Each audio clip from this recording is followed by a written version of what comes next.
नमस्कार दोस्तों।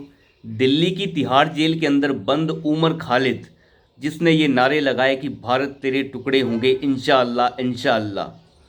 ये वही लोग हैं जो जेएनयू के अंदर भारत तेरे टुकड़े होंगे के नारे लगाते रहे, जिन्हें यूएपीए की धाराओं के अंदर जेल के अंदर बंद किया गया है। वो तिहाड़ जेल के अंदर लगभग 1500 दिनों से बंद है, जिसके लिए सारा लेफ्ट लिबरल इकोसिस्टम छाती पीटता रहा। उसकी जमानत याचिका को सुप्रीम कोर्ट में लगाया था कपिल सिब्बल ने, लेकिन पिछले 1.5 साल से कई बार कपिल सिब्बल उसके ऊपर तारीख ले चुका था कि तारीख पे तारीख हमें दे दीजिए, लेकिन जिरह करने के लिए कभी कपिल सिब्बल पेश नहीं होता था। बार बार कपिल सिब्बल वक्त ले लेता था, नई तारीख ले लेता था, लेकिन कभी भी जमानत याचिका के ऊपर वो पेश नहीं हुआ, कभी भी सुनवाई के लिए वो पेश नहीं हुआ। यानी उसे पता था कि जमानत याचिका खारिज हो जाएगी, इसीलिए बार बार वक्त ले लेता था। ये वही उमर खालिद है जिसके लिए सारा का सारा लेफ्ट लिबरल इकोसिस्टम और रवीश कुमार, ये रवीश पांडे, बलात्कारी पांडे का भाई, हमेशा छाती पीट कर कई कई बार कह चुका था कि सुप्रीम कोर्ट क्या सो रहा है, इस देश की अदालतें बेकार हो चुकी हैं, जो उमर खालिद को जमानत नहीं मिल रही है। लेकिन अब यह साबित हो गया है कि कपिल सिब्बल ने अपने घुटने टेक दिए हैं और उसे पता था कि जमानत याचिका खारिज हो जाएगी, इसलिए कपिल सिब्बल ने उमर खालिद की जमानत याचिका को सुप्रीम कोर्ट से वापस ले लिया है। अपने आप में ये बहुत बड़ी बात है और यहाँ से पता चलता है कि सुप्रीम कोर्ट जो कोर्ट फिक्सरों के कब्जे में था, अब उनके कब्जे से धीरे धीरे बाहर आ रहा है। क्यों? जब फैसले सुप्रीम कोर्ट के कपिल सिब्बल के हिसाब से नहीं आते तो कपिल सिब्बल बाहर आकर ये कहने लग जाता है कि सुप्रीम कोर्ट अब बेकार हो चुका है।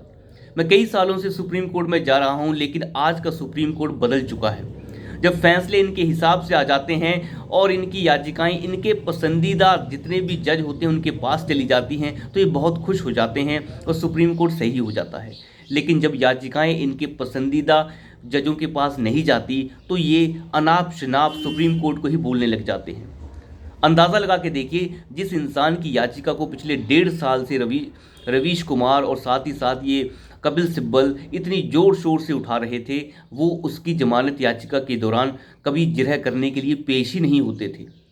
और आज उन्होंने जमानत याचिका को वापस ले लिया है और कहा है कि हम लोअर कोर्ट में जाके जज साहब इसको अप्लाई करेंगे, यानी जमानत याचिका को लोअर कोर्ट में लेके जाएंगे।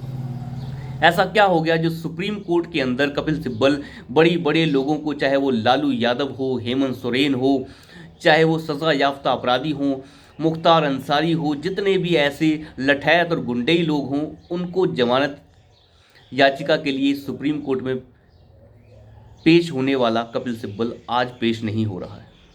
तो आप अंदाज़ा लगा के देखिए कि कितना बदलाव अब आ चुका है। ये वही है जो केजरीवाल के लिए बार बार पेश हो जाता है, ये वही है जो मुख्तार अंसारियों के लिए पेश हो जाता है, ये सभी गुंडों के लिए पेश हो जाता है, लेकिन आज वो इस इंसान के लिए पेश नहीं हो रहा है। यहीं से अंदाज़ा लग जाता है कि क्या बात है, क्या दिक्कत है, क्यों ये पेश नहीं हो रहे हैं। इन्हें पता है कि जमानत याचिकाएं खारिज हो जाएंगी। यूएपीए की धाराओं के अंदर बंद उमर खालिद, जो भारत तेरे टुकड़े होने के नारे लगाया करता था, आज भीख मांगने को मजबूर हो चुका है।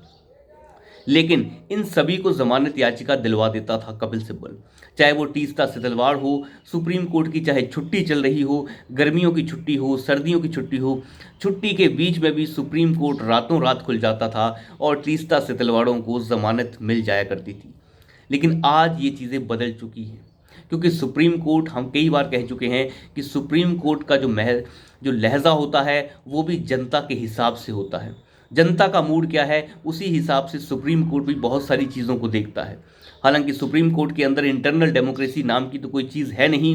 हम सांसदों को चुनते हैं, एमएलए को चुनते हैं, पार्षद को चुनते हैं, लेकिन सुप्रीम कोर्ट के जज तो खुद ही खुद को चुन लेते हैं। इसके ऊपर हम कई बार सवाल उठाते रहे हैं, लेकिन सुप्रीम कोर्ट भी प्रेशर महसूस करता है। जब जनता का जो मत होता है उसको वो देखता है तो उसके अंदर भी प्रेशर क्रिएट होता है, और आज ये प्रेशर देखने को मिल रहा है कि उमर खालिद जैसे गुंडई और आतंकवादियों को किस तरीके से सुप्रीम कोर्ट अब आड़े हाथों ले रहा है।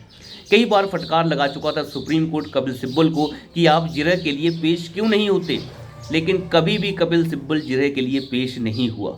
उसे पता था कि जमानत याचिका खारिज हो जाएगी और अब मजबूरन वो जो है लोअर कोर्ट का रुख कर रहा है।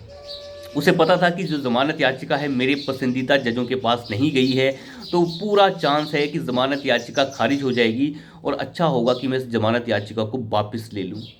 ये रवीश कुमार जो कह रहा था सुप्रीम कोर्ट बेकार हो चुका है, ज़मानत नहीं दे रहा है, ये तब उस समय ये नहीं बताता था कि हमारा वकील वहाँ पे पेश क्यों नहीं होता। वो पेश इसलिए नहीं होता क्योंकि पेश होने के बाद पता था कि कैसे गुंडई इस यूएपीए के अंदर बंद उमर खालिद को, इस लठैत को कैसे सुप्रीम कोर्ट फिर से जेल के अंदर ठूस देगा और ज़मानत याचिका खारिज कर देगा। इसी चीज़ के डर से कपिल सिब्बल कभी वहाँ पर पेश ही नहीं हुआ। लेकिन आज ये लोग जो हैं अब पूरी तरीके से नंगे हो चुके हैं। इन्हें पता चल चुका है कि हम जेल से बाहर नहीं आने वाले, और इसी डर की वजह से आज कपिल सिब्बल जो है बेरोज़गार हो चुका है। उसे पता है कि हमारी याचिकाएं और हमारे केस अब जीतना बहुत मुश्किल है। जैसे ही वो हेमंत सोरेन को कोई भी रियायत कोर्ट से नहीं दिलवा पाया, तो बाहर आके फूट फूट कर रोने लग गया कि सुप्रीम कोर्ट तो बेकार हो चुका है, सुप्रीम कोर्ट अब किसी काम का नहीं रह गया है। ये इनकी मानसिकता है और यहीं से ये लोग नंगे होते हैं। हमें इन लोगों को पहचानना होगा और देखना होगा कि कैसे ये लोग जो हैं षड्यंत्र रचते आए हैं आज तक। कैसे इन्होंने राम मंदिर पर फैसला सुनाए जाने के बाद जज को बदनाम करने की कोशिश की। वहीं से आप अंदाज़ा लगा सकते हैं कि ये लोग कहां तक जा सकते हैं। और कांग्रेस पार्टी भी इन्हीं लठैतों के साथ मिलकर हमेशा ही काम करती रही है। तो अभी के लिए इतना ही। धन्यवाद।